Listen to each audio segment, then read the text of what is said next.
ndagira ngo nyumve neza, umuntu mukora bimwe ngo ariko nta kintu ageraho, cyangwa se niyo yaba akora n'amafaranga menshi akurenze nta kintu ageraho, nta kintu ageraho, nta kibanza nta nzu.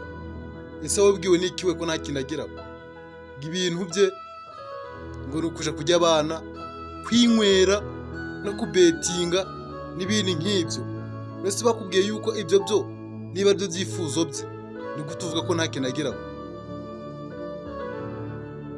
We ku ruhare rwe ku giti cye aba yumvise ko intego ze yazigezeho, kandi niba umuntu yakoze akagera ku nzozi arota nuko abyumve gutyo. We niba yahembwe akaja mu ndaya cyangwa mu ndangamirwa, tureka tubyite gutyo, ubwo icyo nicyo kintu cye nyine yagezeho.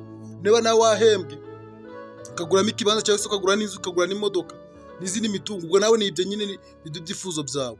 Ntukavuge ngo umuntu ntacyo yagezeho, ntabwo ari umuntu, ndetse amafaranga aba yayatwitse kandi niyo yafata akayashyira mu muriro, ubwo ibyifuzo by'aba yabigezeho nyine, intego yaba yayigezeho.